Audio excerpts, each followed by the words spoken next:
por conta da sua vida. E porque ela tinha uma vida, teoricamente, o que para nós seria uma vida totalmente destruída. Uma mulher que teve 5 homens e que agora nem era marido dela.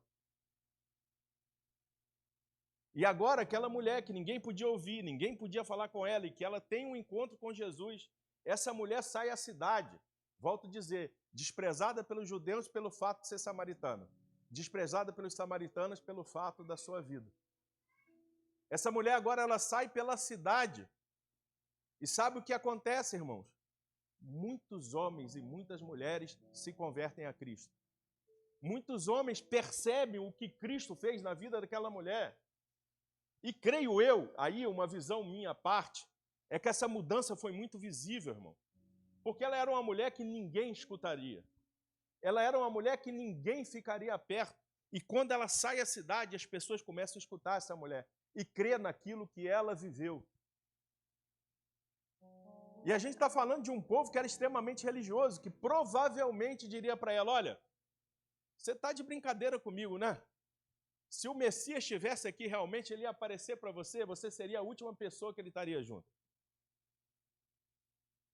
E diga-se de passagem, é a primeira vez que Jesus se revela como quem ele é de verdade. E foi tão intenso que as pessoas, quando ela sai pela cidade, as pessoas começam a se converter, irmão. E foi uma loucura. A mulher que era desprezada, agora é a mulher que todos ouvem. E eles são transformados pelo simples fato de Cristo ter apresentado a ela a essência dele, o Espírito dele, porque toda vez que a Bíblia vai falar de água, ela está falando do Espírito de Deus. E é isso que ele está dizendo, olha, essa água comum, essa água do poço, ela pode matar a sua sede e não tem problema de você beber dessa água. A gente bebe água quando a gente está com sede. Mas a questão é que eu posso te dar algo muito mais precioso. Eu posso te dar uma água que nunca mais você vai ter sede. Por quê? Está falando do Espírito habitar de tal maneira que a gente é totalmente transformado pelo Espírito. A desprezada agora é a porta-voz da palavra de Deus. A desprezada agora, por judeus e por samaritanos, é escutada por judeus e samaritanos. E aí eu só posso crer, irmão, que foi muito mais do que uma mudança de mente, de um expressar de uma palavra, mas houve uma mudança tão radical nela que as pessoas perceberam que algo havia mudado. Porque, volto a dizer, ela era desprezada por ambos os povos. Ela era desprezada por todos. Os samaritanos já sofriam porque eram desprezados pelos judeus. Eles só tinham uns aos outros, mas aquela mulher, até pelos samaritanos, ela era desprezada.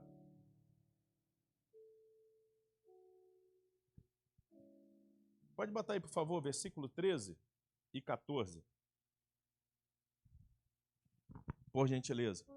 Replicou-lhe Jesus, todo aquele que beber dessa água tornará a ter sede. Porque a água comum, irmão, nós vamos beber essa água, vai saciar a nossa sede, mas daqui a pouco o nosso organismo vai pedir água de novo. E a gente vai ter que beber, e se você quiser sobreviver, você vai ter sempre que beber água. Você vai beber, vai te dar sede novamente, você vai ter que beber de novo e você vai viver nesse ciclo. Mas ele continua dizendo no versículo 14, mas aquele que beber da água que eu lhe der nunca terá sede, ou seja, será saciado totalmente, irmão, de uma vez por todas. Pelo contrário, a água que eu lhe der se fará nele uma fonte de água que jorre para a vida eterna. Ele não só saciará, como fará em nós uma fonte que jorrará para a vida eterna. Ele não só nos encherá, como ele nos encherá de tal maneira que aquilo que nos encheu vai encher outros e vai atrair outros. E outros vão ser transformados por aquilo que nós recebemos. E aí não importa qual é a sua história anterior, irmão. Porque aquela mulher, a história dela era terrível. E aí não importa se você era macumbeiro, se você era homossexual, se você era drogado. Uma vez que você prova dessa água da vida, você é totalmente transformado. E não só é transformado, como através de você, Cristo transforma tantos outros. Homens e mulheres que não valiam nada, irmão. Mas que agora, porque beberam da água da vida, podem ser instrumentos do Senhor, podem ser usados pelo Senhor, podem ser reconectados com o Senhor. E não só se reconectam com o Senhor, mas conseguem conectar outras pessoas com o Senhor. Isso é tremendo, irmão. E a gente precisa entender isso, aquilo que nós carregamos, entender que Cristo, quando Ele colocou em nós a água da vida, é muito mais do que só você ser um crente bonitinho do domingo à noite. É mais do que você vir ao culto e ter algumas experiências, e cair, rolar, babar.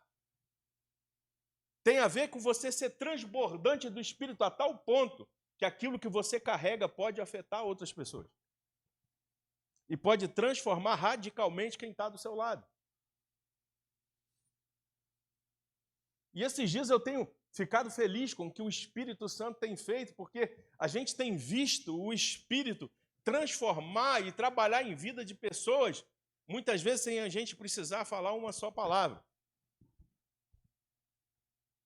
Porque um dia nós éramos essa mulher samaritana e chegamos perante a Jesus, e Jesus, ao invés de nos julgar e ao invés de nos condenar, Ele nos restaurou. E Ele nos transformou e deu para nós aquilo que não nos daria mais sede.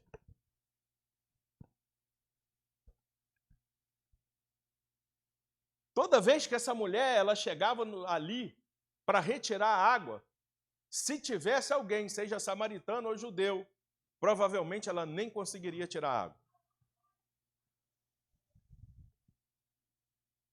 Uma pessoa que era rejeitada por todas, mas ela encontra com o Messias e teve a honra de ser a primeira pessoa a receber a revelação completa de quem Cristo era.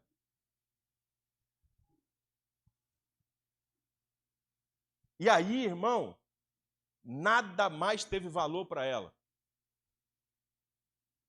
Saciar a sua sede carnal não fazia mais sentido para ela. Você imagina? Aquela mulher foi lá porque estava com sede, ela foi buscar água porque ela precisava beber. E ela foi no horário que ela sabia que não teria ninguém, porque senão ela não conseguiria ter essa água. E aí, quando ela encontra com Jesus, Emerson, ela nem lembra do cântaro mais, ela nem lembra mais que ela estava com sede. Ela simplesmente larga o cântaro e ela vai contar a boa nova aos outros. Ela vai contar para aquele povo que o Messias que eles achavam que viriam já tinha vindo. E volto a dizer, irmãos, foi tão poderoso o que ela viveu que as pessoas creram, irmão. As pessoas acreditaram e aquele povo, muito provavelmente, se não tivesse acontecido algo externo muito intenso, volto a dizer, eles diriam, ó, cara, o Cristo vai aparecer para você ainda primeiro. Logo você, ó, mulher pecadora, logo você que está fora dos princípios de Deus, logo você que está toda errada.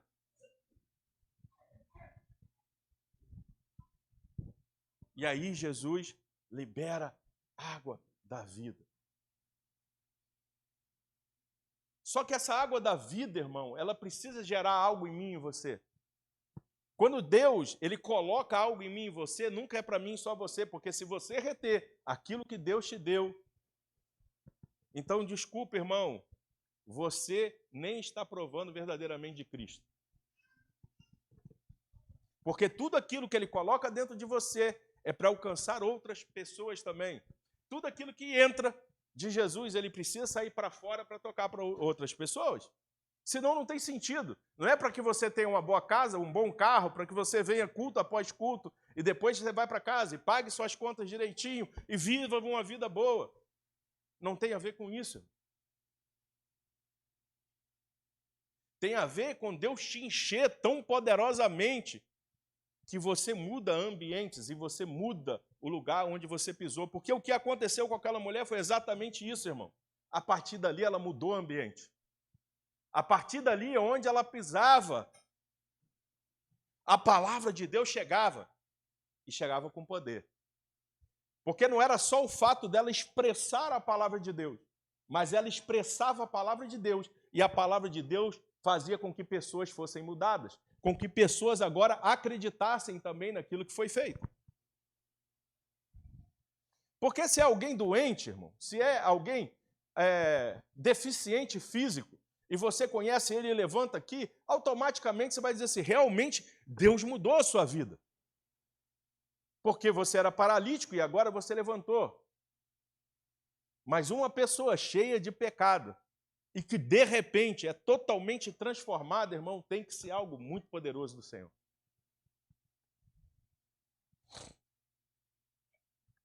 Ele é poderoso para nos encher e Ele quer nos encher nesses dias, mas Ele quer nos encher para que a gente viva coisas extraordinárias e para que também a gente afete os ambientes, para que pessoas vivam o extraordinário do Senhor.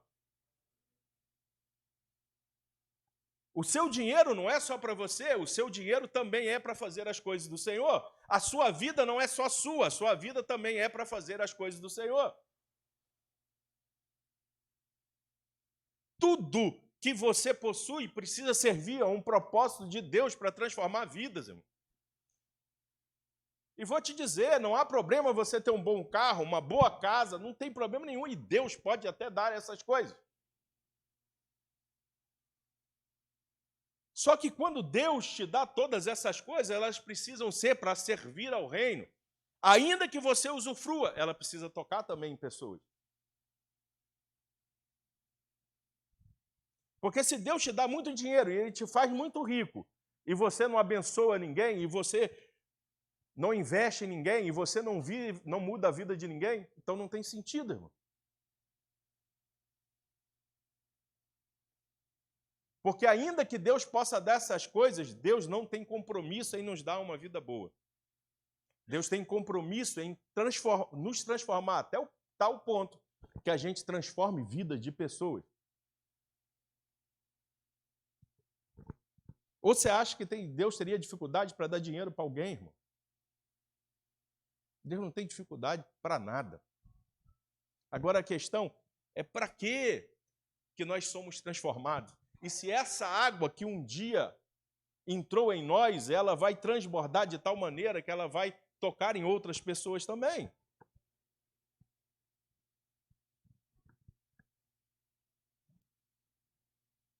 Não tem a ver com, ora, agora eu fui salvo, agora está tudo bem, agora minha casa está vivendo um tempo de bonança, então está tudo tranquilo.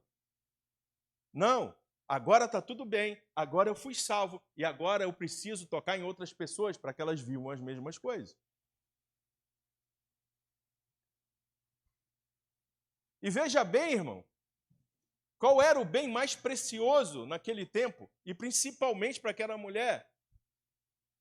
A água, irmão. O cântaro que ela precisava encher, e ela encheu. E ela deixou para trás tanto a água, que era precioso, e ela precisava beber, como o cântaro, que era o recipiente que ela precisava para pegar água tantas outras vezes.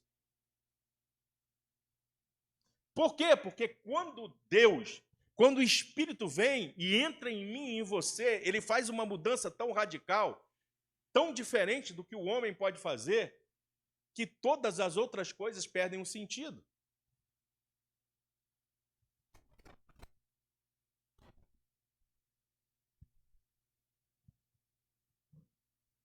É como se você tivesse um carro, irmão, e de repente Deus faz algo tão poderoso na sua vida, que ter o carro ou não ter mais não vai te fazer mais diferença.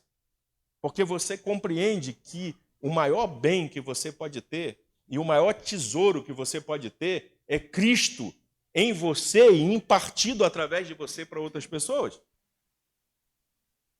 É quando as pessoas olham para você e não conseguem mais enxergar você, mas enxergam Cristo. Às vezes a gente fica chateado porque às vezes a gente toca em pessoas são transformadas e as pessoas não lembram mais da gente. E a gente fica chateado, porque afinal de contas foi eu o instrumento. Mas deixa eu te falar, irmão, se você tocar em alguém e você transformar em Cristo alguém a tal ponto que essa pessoa não reconheça você mais, é porque você fez o trabalho certo. Porque agora ela entende que não foi você, foi Cristo.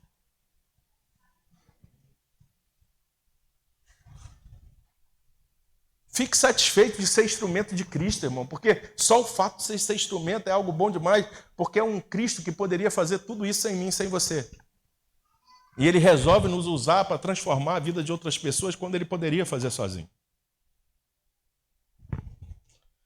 E toda honra, toda glória precisa ser para ele. Quanto mais nos reconhecerem, quanto menos nos reconhecerem, mais perto nós estamos daquilo que Jesus está fazendo. Porque toda honra e toda glória tem que ser dada a ele.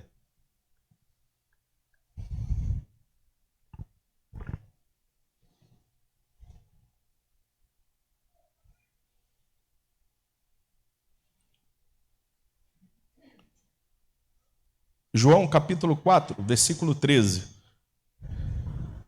Diz assim: Jesus respondeu e disse-lhe, 13 e 14, voltar nessa parte que a gente leu. Jesus respondeu-lhe e disse-lhe, qualquer que beber dessa água tornará a ter sede, mas aquele que beber da água que eu lhe der nunca terá sede, porque a água que eu lhe der se fará nele uma fonte de água que salte para a vida eterna. Algo que vai jorrar, irmão. E que não vai parar, não se trata de uma represa, mas se trata de uma fonte que jorra. Portanto, ela não pode parar em mim e em você. Porque se ela parar em mim e você, ela não é uma fonte, ela é apenas uma represa. E se ela for uma represa, não te serve para nada.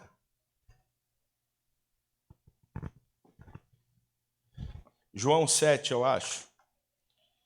Versículo 37. Até o 39. Bota aqui, por favor. João 7, 37.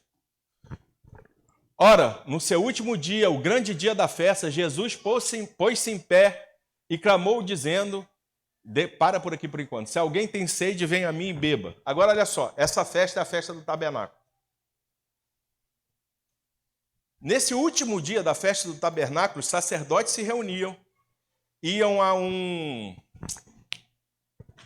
uma fonte, agora eu me esqueci o nome dessa fonte, e eles iam com um cântaro e pegavam uma água, e eles voltavam até o templo, e eles derramavam a água sobre o templo, no altar. E representava que a partir dali a presença de Deus estaria, que a provisão viria. É nesse contexto, nesse exato momento, que Jesus se levanta em meio à festa e ele diz, olha, se alguém tem sede, venha a mim e beba. Para aqueles sacerdotes isso foi horrível, porque ele está dizendo que ele é a água, e que a água jogada ali naquele altar ou naquele lugar, ela representava, ela era uma figura do próprio Cristo, mas não era o Cristo. E que ele, o próprio Cristo, estava lá e que, portanto, não precisava daquela água no altar, porque ele era a própria água da vida e quem quisesse era só beber dele. Ele está no último dia da festa do tabernáculo. É quando os sacerdotes faziam isso e quando eles saíam para a colheita. E é nesse contexto que Jesus vai lá e é quase que uma afronta, irmão. Porque é como se Jesus falasse, para com essa besteira aí. Isso é simbólico, eu estou aqui, prova de mim. Para de provar de simbologia. Para de provar daquilo que representa o Cristo, quando você pode provar do próprio Cristo. E diga-se de passagem, a gente continua fazendo essas coisas até hoje. Às vezes nós provamos do simbólico, podendo provar do próprio Cristo.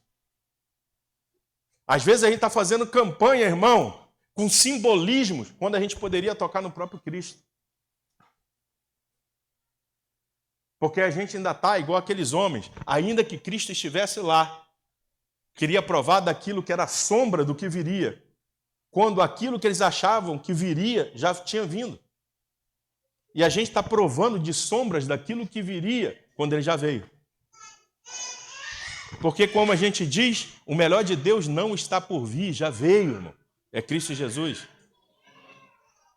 Não existe só o melhor de Deus está por vir, ou você acha que tem alguma coisa melhor do que Jesus, irmão? O melhor de Deus já veio há muito tempo. E a gente está esperando o melhor de Deus vir, quando ele já veio. A gente está provando de sombras quando você pode provar do próprio Cristo. Quem tem sede, vem a mim e beba. Continua aí, por favor. Quem crê em mim, como diz a Escritura, do seu interior correrão rios de água viva. E ele está lá e falou assim, quem quer, beba de mim, irmão. E se você crê em mim, do seu interior vai correr rios, e não só rios comuns, rios de água viva. Rios que podem vivificar a outros. Continua aí, por favor. Ora, isso ele disse a respeito do Espírito que haviam de receber os que nele crescem, pois o Espírito ainda não fora dado, porque Jesus ainda não tinha sido glorificado. E aí ele está falando de algo que ainda viria, para que aqueles homens pudessem provar. E agora esse Espírito já veio, irmão, e você só não prova se você não quiser. E você só precisa de subterfúgios se você quiser. E você só precisa continuar na sombra se você quiser. Porque aquele que prometeu isso para eles já cumpriu, irmão. O Espírito já habita dentro de mim e de você. E vou te contar uma história. Se você ainda não é batizado no Espírito Santo, o Espírito mesmo assim já mora dentro de você.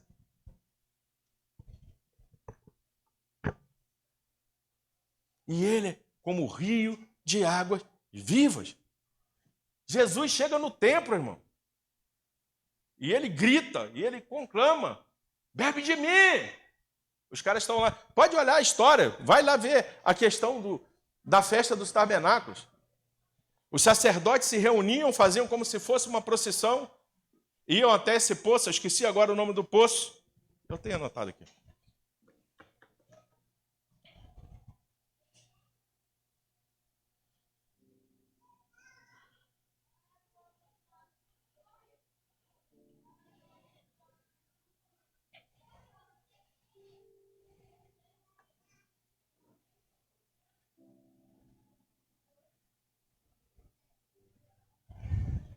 Poço de Siloé.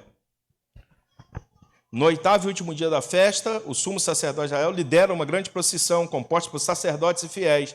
Eles descem no monte do templo para fazer uma breve pausa no tanque de Siloé. Um jarro é enchido com água e a procissão continua por uma rota diferente de volta ao monte do templo. Aqui, em meio a uma grande cerimônia, o sumo sacerdote derrama a água da jarra sobre o altar. Essa cerimônia tem o objetivo de invocar a bênção de Deus sobre a nação, fornecendo água vital. E é nesse contexto do Evangelho de João, registra um evento fascinante. No último dia, o dia da grande festa, Jesus se levanta e clama, dizendo, se alguém tem sede, venha a mim e beba. Jesus vem e derrubou todas as estruturas. E ele continua dizendo para mim e para você, pare de viver as sombras das coisas quando você pode viver a realidade que é Cristo. Pare de achar que você pode comprar as bênçãos quando a própria bênção já é o Cristo. Que se não te der nada, você já está no lucro. Mas mesmo assim ele nos abençoa.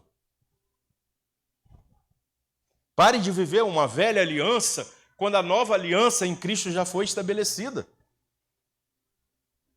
O que você precisa, irmão? Cristo. Quanto mais você tiver de Cristo, mais aquilo que você necessita vai acontecer.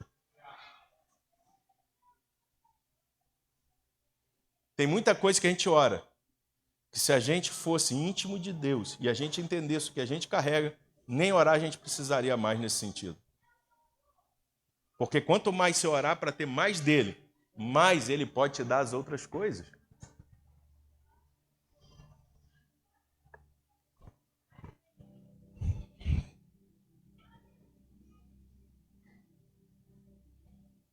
Eu estava lá em casa hoje à tarde, Deus foi me dando essas palavras. Isaías 12, do 1 ao 3, por favor.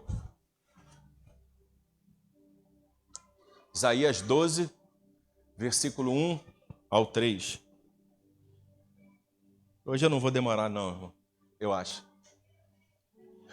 Dirás, pois, naquele dia, graças te dou, ó Senhor, porque ainda que tiraste contra mim, a sua ira se retirou e tu me confortaste. Eis que Deus é a minha salvação, e confiarei, e não temerei, porque o Senhor, sim, o Senhor é a minha força e o meu cântico, e se tornou a minha salvação. Versículo 3. Portanto, com alegria, tirarei águas das fontes de salvação. Ele é a nossa fonte de salvação, irmão. E Ele já está dentro de mim e de você. E ainda que em algum momento o Senhor se ire, Ele sempre nos traz para perto. E Ele sempre nos conforta. E Ele sempre nos transforma. E Ele sempre nos enche de tal maneira que nós possamos encher outros. E vou te dizer, irmão, para mim não me interessa o seu passado. Para mim não interessa nem o que você fez ontem. Porque o próprio Deus diz, dos seus pecados eu não me lembrarei mais. Portanto, se você ainda fica pensando nos seus pecados, se você ainda se sente julgado, não queira ser mais do que Deus, porque se Deus não lembra, quem é você para lembrar?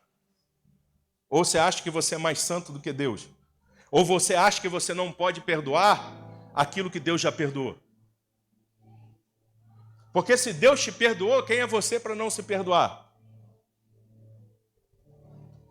E mais forte ainda, se Deus já perdoou o seu irmão, quem é você para não perdoar?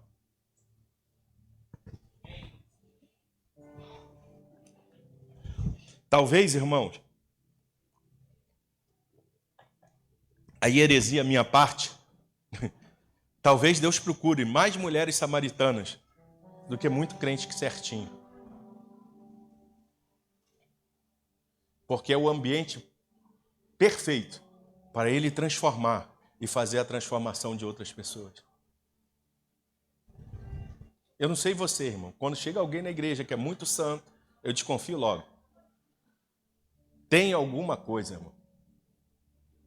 No mínimo é fariseu.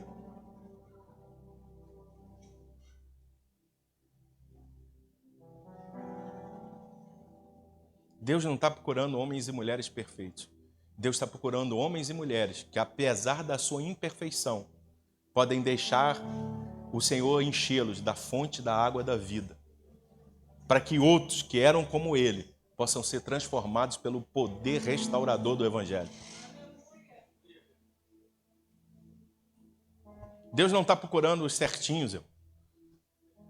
E talvez você não concorde comigo, você pode até se escandalizar comigo. Deus não está nem aí para se você ora 5 ou 10 horas direto. A questão é como está o seu coração em meio a essas orações. E talvez você vai se espantar, irmão. Porque talvez você está orando 5 horas por dia e tem um irmão que ora 10 minutos. E Deus está se agradando mais do irmão que orou 10 minutos. Porque não é pelo quanto você faz, mas é pelo quanto você se arrepende e deixa o Espírito fazer em você. Porque não é o quanto você é bom. É apesar de você ser ruim, você deixar Deus trabalhar através de você. Porque Deus, Ele não se aperfeiçoa na sua força, Ele se aperfeiçoa na sua fraqueza. Se você é forte, Deus não tem nada para fazer em você, irmão. E nem através de você.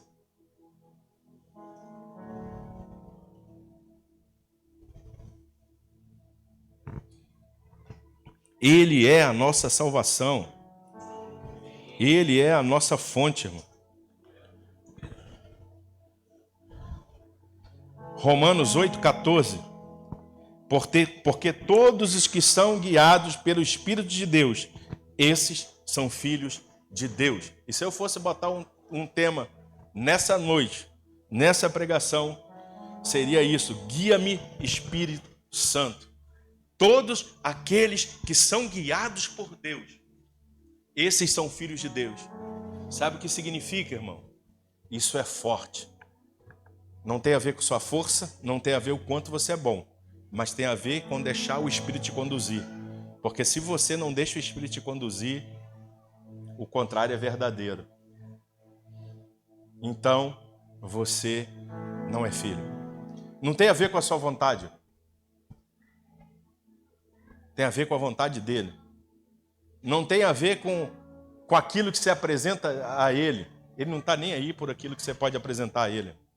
Volto a dizer, Ele poderia fazer sem você.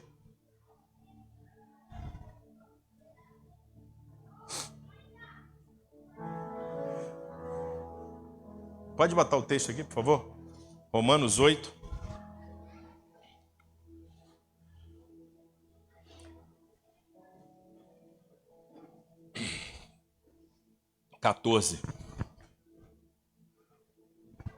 Romanos 8, 14. É simples. Aqueles que são guiados pelo Espírito, esses são filhos de Deus. Eu não sou bom com as pessoas porque eu sou bom em minha essência. É porque eu obedeço. E eu sei que Ele é bom. Eu não pratico bem porque eu simplesmente amo praticar o bem. Eu pratico bem porque Ele age através de mim e apesar da minha pouca força, eu consigo praticar o bem àqueles que me fazem mal. Porque eu deixo Ele trabalhar em mim. E por isso, na força dEle, eu consigo fazer e consigo perdoar aquilo que eu não conseguiria sozinho. Porque você pode ser pastor, você pode ser quem for, irmão. Se alguém fizer o mal para você, você quer quebrar o pau. E se não for na força do Espírito, você quebra o pau.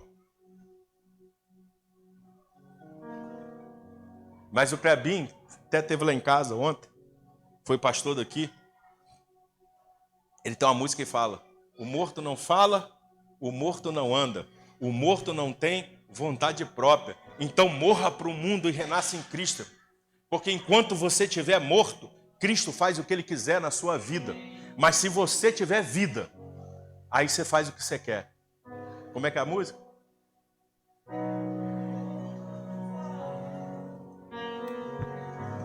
Morto não anda, Morto não tem vontade própria.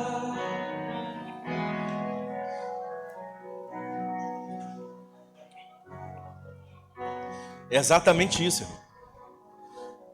Morra para as coisas do mundo e deixa Cristo agir através de você. E aí eu vou falar uma palavra que talvez para você que é pentecostal vai te doer muito. Livre-arbítrio é para quem está vivo. Porque morto não fala, morto não anda. Morto não tem vontade própria. Se o livre-arbítrio ainda age em você, é porque você está muito vivo, irmão. Porque se você estiver morto, você não tem o que fazer. Ou Deus te move ou você não move. Você já foi a algum enterro e viu algum morto fazer alguma coisa lá? Levantar? Não, eu vou conversar com o Érico, porque Érico é meu amigo, ainda não chegou a hora de eu ser enterrado. Não tem isso, irmão. Não tem isso. Ele só vai se mexer se Deus fizer um milagre e ressuscitar ele. Caso contrário, esquece.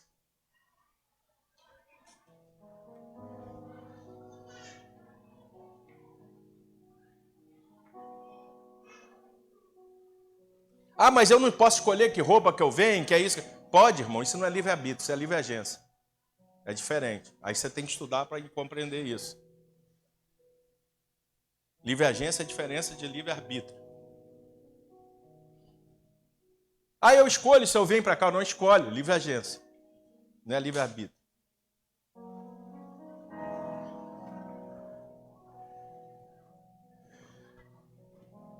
Existe um rio, irmão, que já está dentro de mim e de você. Só que a gente não pode usar segundo a nossa vontade. A gente precisa se render ao rio para que o rio flua. Eu sempre disse isso, cara. Um dia, o Pai, o Filho e o Espírito Santo estavam lá confabulando. E um dia, você foi... Porque a nossa impressão é que um dia nosso pai e a nossa mãe tiveram uma relação e agora nós nascemos. Só que você nasceu em Cristo primeiro, irmão. Um dia Cristo te tirou de dentro dele. E agora você nasceu. E Rodrigo, o Cristo que te tirou de dentro dele, que você nasceu, agora esse Cristo veio e, puf, entrou em você. E está aí dentro, irmão. Até que um dia ele sairá de novo e você entrará de novo nele.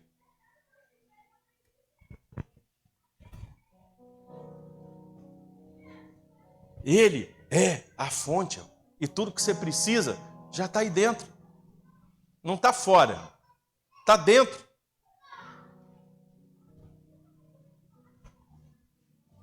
Eu amo os profetas. Apesar que o nosso entendimento de profeta é diferente, né? Um cara que tem uma palavra para a nação, não é o cara que te dá um carro, te dá uma casa, isso é espírito profético. Inclusive a Bíblia fala que todos podeis profetizar. Mas eu creio nesses homens que profetizam e que falam e que entregam coisas para a gente. E Deus usa, irmão. Mas sabe qual é o nosso problema? É que a gente quer procurar esses homens, ao invés de procurar Deus, para que a gente tenha a resposta. O problema é que a gente quer procurar esses homens, ao invés da gente sentar e ler as Escrituras, onde todas as respostas já estão lá. Porque a gente quer viver de profecia, quanto a maior profecia continua sendo as Escrituras. E volto a dizer, não estou falando que Deus não usa os homens, eu não estou falando que Deus não possa usar o homem para te dar uma resposta. A questão é quando a nossa vida está impulsionada para esses homens, ao invés de estar impulsionada para Deus. Porque Deus é um Deus que quando te der a resposta, Ele não vai errar nunca. O homem pode errar, irmão. Porque Ele é humano, não é nem porque Ele é ruim.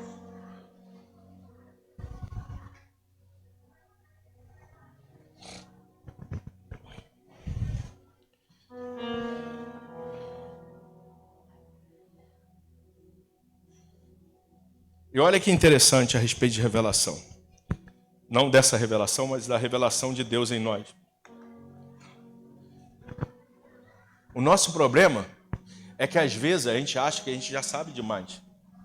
E às vezes a gente acha que não tem mais que aprender com as Escrituras, que a gente não tem mais que aprender com outros.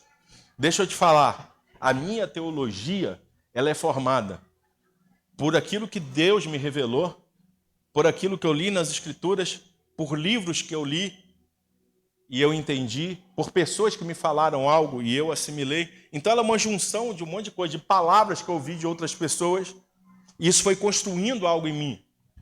E, irmão, isso é em todo mundo.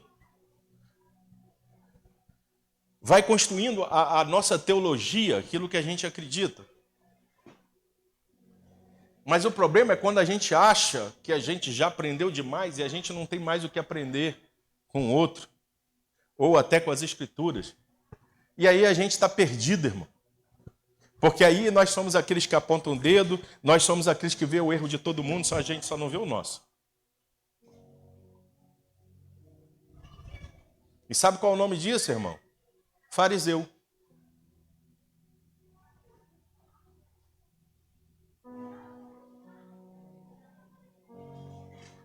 Sabe aquele que acha que aprendeu tudo?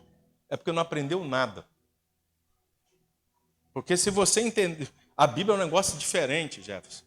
Quanto mais a gente lê, mais a gente entende que a gente não entende nada. Cada vez que a gente lê a Escritura e que a gente aprende mais um pouquinho, a gente vê que a gente ainda tem muita coisa para aprender, que tem mais coisa que a gente pensava. Sabe aquele negócio, você vai enchendo seu livro 10%, 20%, 30%, aí você lê 10%. Quando você lê mais um pouquinho, cai para 8%. E você vai percebendo que a gente tem muita coisa a aprender. E olha que interessante esse texto aqui, irmão. Atos 18, 24. Pode botar aí? Atos 18, 24.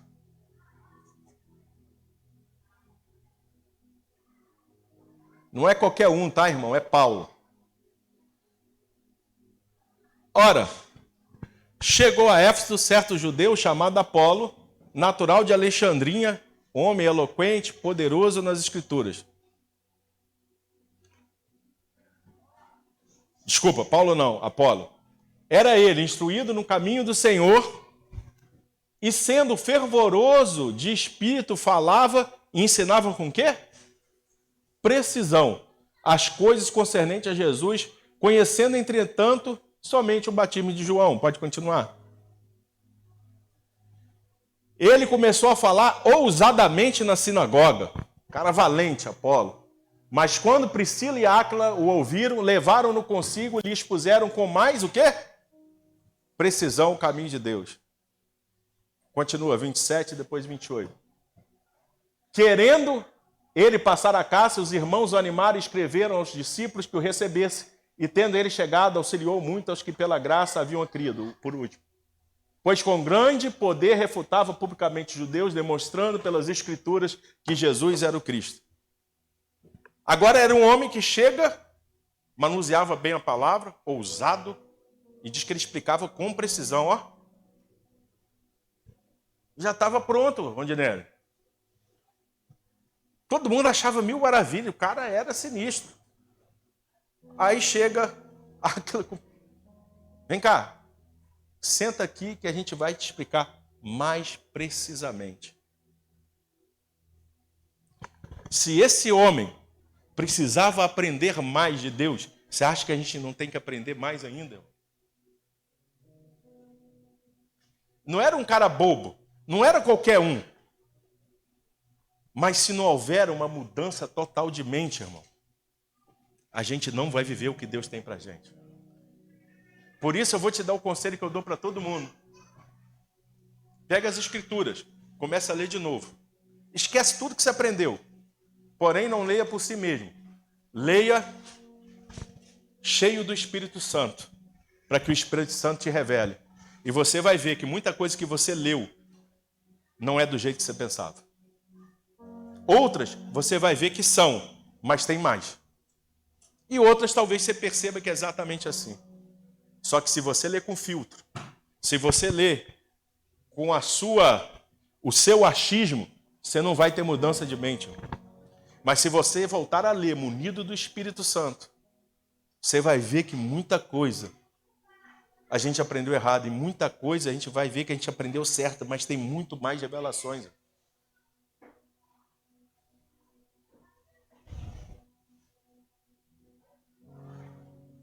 Porque não tem a ver com o nosso achismo, mas com uma mudança de mente que nos faz compreender aquilo que o Espírito está falando. Há muitos anos atrás, quem é mais antigo, lembra do Jô Soares. E eu lembro que foi um pastor lá que ele era praticamente analfabeto. E eu não sei se você assistia o Jô Soares, mas todo mundo que ia lá, podia ser médico, quem for, ele sabia todos os assuntos. Tudo. E aí ele chegou, ele quis meio chacotear esse pastorzinho, que tinha ficado conhecido, não sei porquê. E aí ele falou um texto lá, não me lembro qual é o texto agora, mas um texto de Jeremias, falou assim, ó, esse texto de Jeremias aqui, o que significa? Texto complexo. E aí o pastorzinho, analfabeto, começou a discorrer a respeito do texto. E aí o Jô Soares falou, até hoje eu lembro isso, eu leio há 17 anos esse texto. Eu nunca entendi. Hoje eu entendi. Porque um homem leu segundo a revelação do Espírito. E nem estudo ele precisava para isso. Eu não sei você, eu conheço pastor analfabeto que não lê nada, mas lê a Bíblia.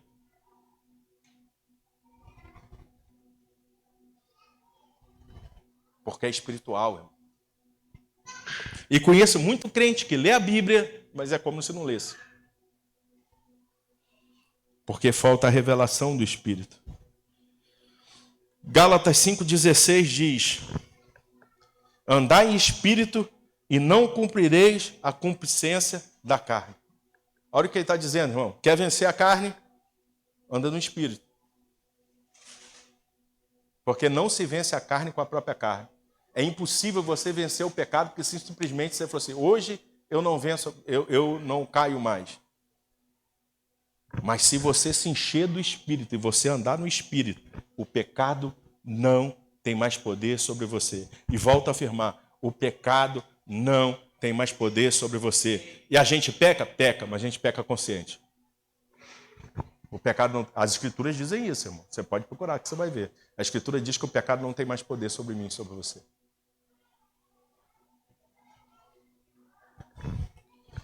Quer parar de pecar? Anda no Espírito, irmão. Fecha a boca, para de falar dos outros, anda no Espírito. Para de ser chato, anda no Espírito. Para de apontar os outros e olha para você mesmo, para suas debilidades. Deus não te chamou para apontar ninguém, irmão.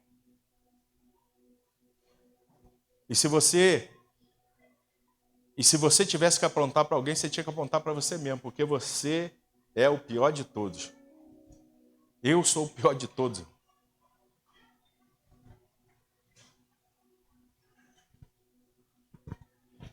Porque se a gente é aquele que fica apontando o tempo inteiro, a gente é mais pecador do que aquele que a gente está apontando. 1 Timóteo 1,19. Conservando a fé e a boa consciência, o que alguns, rejeitando, fizeram naufrágio na fé. Sabe o que ele está dizendo, irmão? Conserva a fé e a boa consciência. Conservar a fé é o quê? Continuar acreditando. Continuar acreditando naquilo que já foi dito, naquilo que as Escrituras dizem. Conservar a boa consciência é uma boa consciência que não vai julgar as pessoas, que não vai apontar as pessoas, que não vai querer o mal das pessoas. Porque quem faz isso, como diz as Escrituras, vai naufragar na fé. Deus não precisa de defensores. Deus não precisa de homens e mulheres que apontam o que está errado, irmão. Deus precisa de homens e mulheres que sejam a solução daquilo que está errado. Então, viu alguma coisa errada? Seja diferente daquilo que está errado, seja o certo. E sem falar, você já vai constranger e mudar as pessoas.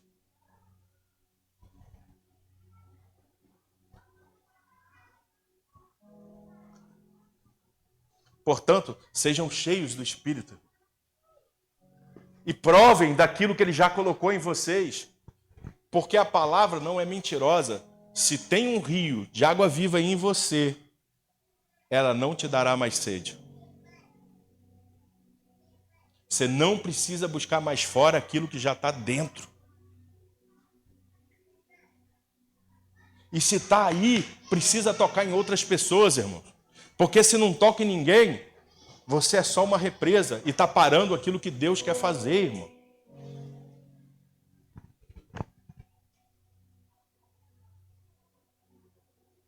Eu te darei água da vida, e quem beber dessa água não terá mais sede, e do seu interior fluirão rios de águas vivas. E aonde tem rios de águas vivas, não tem língua feroz, não tem acusação, não tem preocupação com a vida dos outros. Eu contei essa história aqui esses dias, de um pastor que falou assim, o irmão reclamando de tudo, aí falou assim, segura esse copo d'água, fica dando volta na igreja e não derruba a água do copo. E ele ficou desesperado, andando com a água no copo, não podia derrubar, né? E aí depois ele perguntou, e aí, irmão, o que você viu? Nada. Por que você não viu nada? Porque a minha visão estava só no copo. Então coloca a sua visão só em Jesus, que você não vai ver mais os problemas dos outros. Entra nele, mergulha nele, irmão, deixa o rio fluir em você e através de você que ele transforma todas as coisas. Nós mudamos o ambiente, não é falando ou acusando as pessoas, nós mudamos o ambiente quando nós somos esse agente de transformação e ainda que a gente não fale nada, o ambiente é mudado pelo simples fato de nós estarmos lá.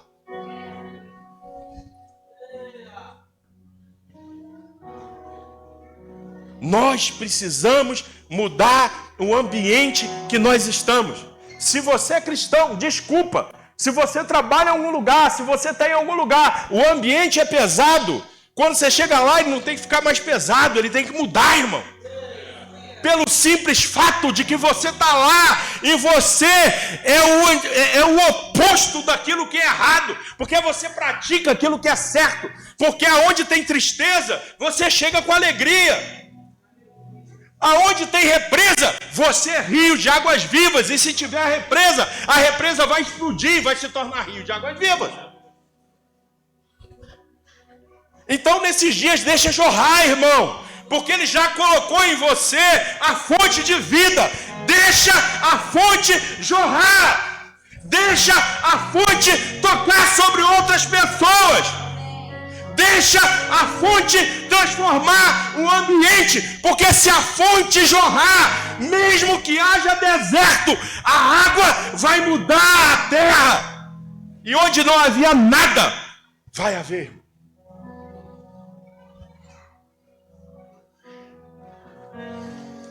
Vamos ficar de pé?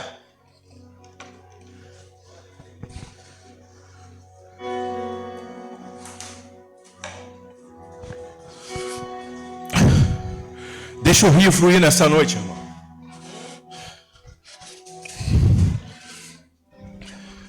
Vamos mudar o ambiente nessa noite? Então começa a deixar a fonte jorrar aí, irmão.